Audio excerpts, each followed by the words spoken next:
સરસ સબ્જેક્ટ છે. નવા સબ્જેક્ટ તો બધા લાવે જ છે, પણ આ બી એક નવો અને જુદો સબ્જેક્ટ છે. અને ધ બેસ્ટ પાર્ટ છે કે તમે સિદ્ધાર્થ રાંદેના બહુ જુદા અંદાજમાં જોવા મળશે.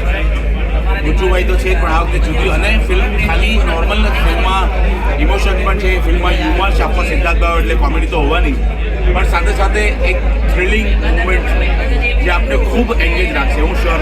ખાસ ફિલ્મ શું મેસેજ આપવા માંગે છે અને ધાર્મિક જ કેમ? ફિલ્મ ધાર્મિક નથી. ઓકે, કારણ કે એનું મારું ટાઇટલ મેઇન પાત્ર સિદ્ધાર્થભાઈનું નામ જ કનૈયાલાલ છે, અને એ બિલીવ ઇન કનૈયા. રાઈટ, એવું કોઈ તારે એક માણસની આસ્થાની વાત છે, આસ્થાની વાત. અને આસ્થા એટલી બધી છે કે જીવનમાં સ્મૂથ જીવન ચાલતું હોય, અને જીવનમાં મોટો વળાંક આવે છે, મોટો પ્રોબ્લેમ થાય છે, હા હા, અને હાઉ ફેથ સાથે હી સોલ્વ ધ ઇશ્યુ. ઓકે.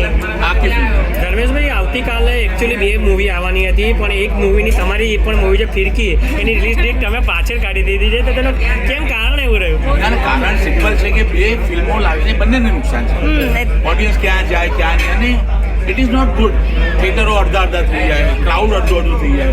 તો બંને સારી પિક્ચર છે મારી, તો બંને રીતે બંને મહિને જોઈએ તો મને બી ફાયદો છે, લોકોને ફાયદો. તો ફિરકીનું ક્યારે રિલીઝ હવે? બસ હવે અનાઉન્સ જલ્દી જ થશે. કારણ કે ફિરકી હવે ઉત્તરાયણ આવી હતી એટલે.